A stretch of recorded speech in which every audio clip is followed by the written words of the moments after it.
File 20. Satan was gone. I judged that he had spirited himself away to the jail to tell the prisoner the news, and in this I was right. Margate and the rest of us hurried thither at our best speed, in a great state of rejoicing. Well, what Satan had done was this. He had appeared before that poor prisoner, exclaiming, "The trial is over, and you stand for ever disgraced as a thief, by verdict of the court." The shock unseated the old man's reason. When we arrived 10 minutes later, he was parading pompously up and down, and delivering commands to this and that and the other constable or jailer, calling them Grand Chamberlain and Prince this and Prince that, and Admiral of the Fleet, Field Marshal in command, and all such fustian, and was happy as a bird. He thought he was Emperor. Margate flung herself on his breast and cried, and indeed everybody was moved almost to heartbreak. He recognized Margate, but could not understand why she should cry. He patted her on the shoulder and said, "Don't do it, dear. Remember there are witnesses, and it is not becoming in the Crown Princess. Tell me your trouble. It shall be mended. There is nothing the Emperor cannot do." Then he looked around, and saw old Ursula with her apron to her eyes. He was puzzled at that, and said, "And what is the matter with you?" Through her sobs, she got out words explaining that she was distressed to see him so. He reflected over that for a moment, then muttered, as if to himself, "A singular old thing, the Dowager Duchess. Means well, but is always snuffling and never able to tell what it's about. It's because she doesn't know." His eyes fell on Wilhelm. "Ah, Prince of India," he said, "I divine that it is you that the Crown Princess is concerned about. Her tears shall be dried. I will no longer stand between you. She shall share your throne, and between you you shall inherit mine. There, little lady, have I done well? You can smile now. Isn't it so?" He petted Margate and kissed her, and was so contented with himself and with everybody that he could not do enough for us all, but began to give away kingdoms and such things right and left, and the least that any of us got was a principality.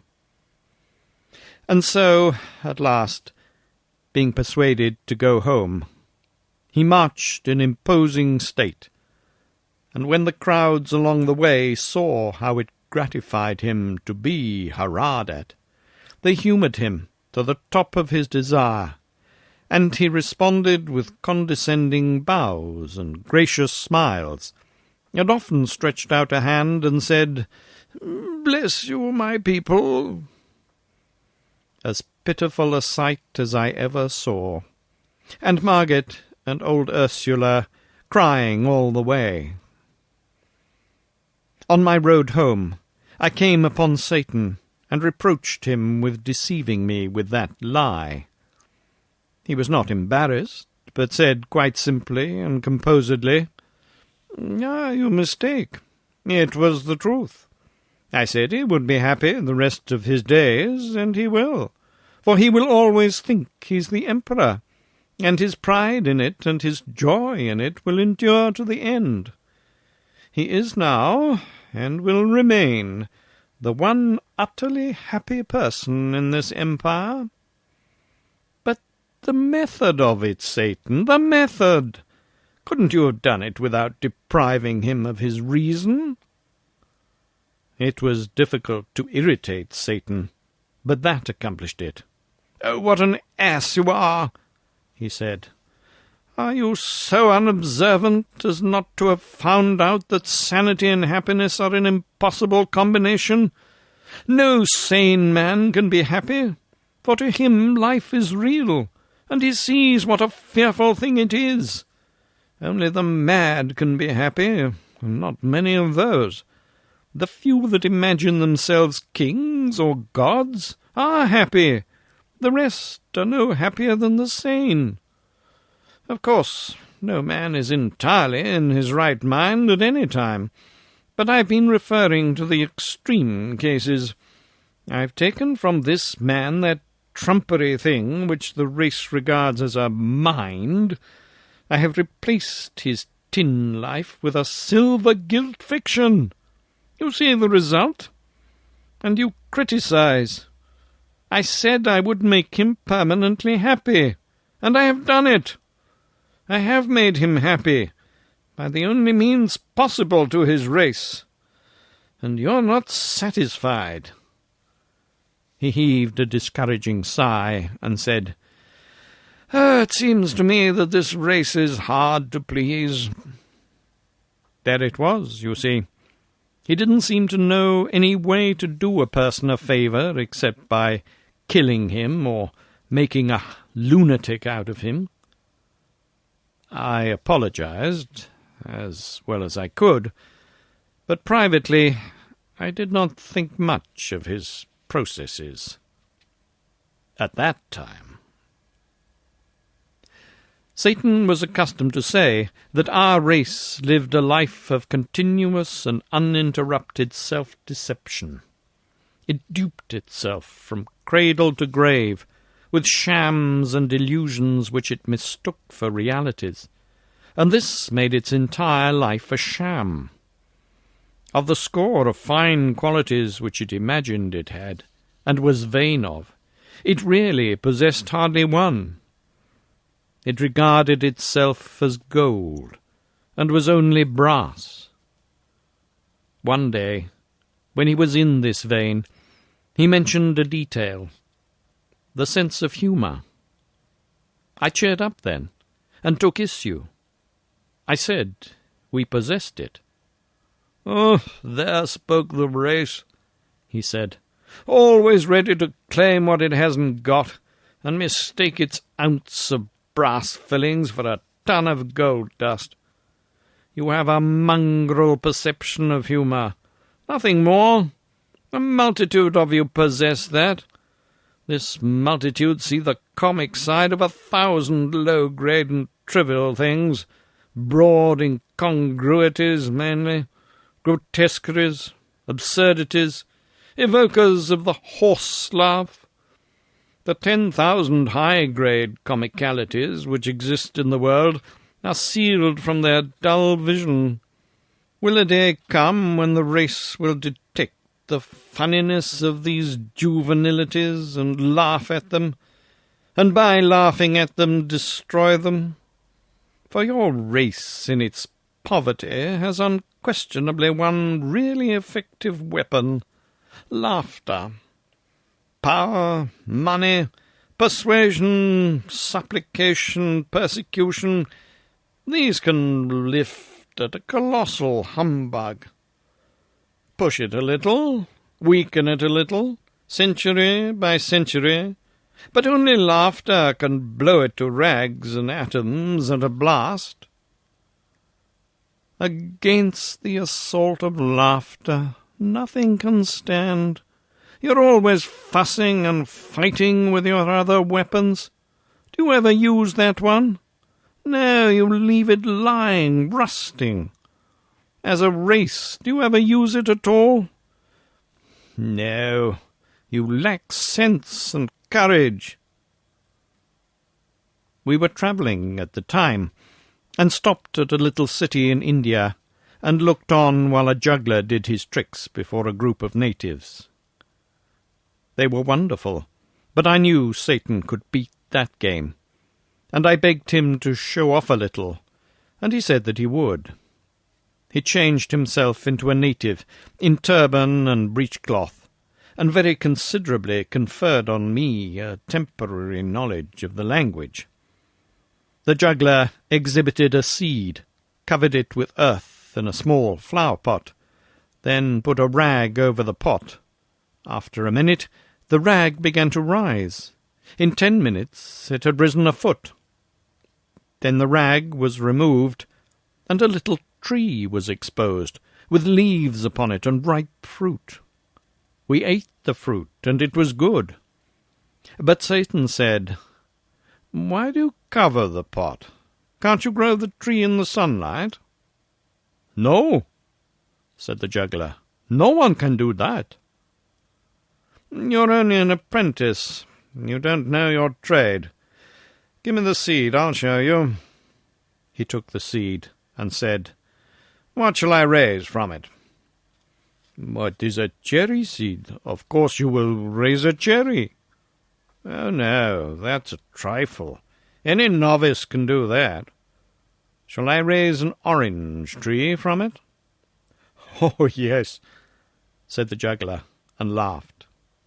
"And shall I make it bear other fruits as well as oranges?" "If God wills." And they all laughed. Satan put the seed in the ground, put a handful of dust on it, and said, "Rise." A tiny stem shot up and began to grow, and grew so fast that in 5 minutes it was a great tree, and we were sitting in the shade of it. There was a murmur of wonder.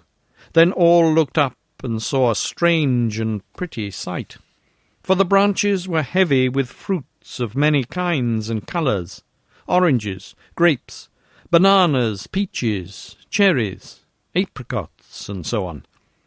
Baskets were brought, and the unlading of the tree began, and the people crowded around Satan and kissed his hand and praised him, calling him the Prince of Jugglers.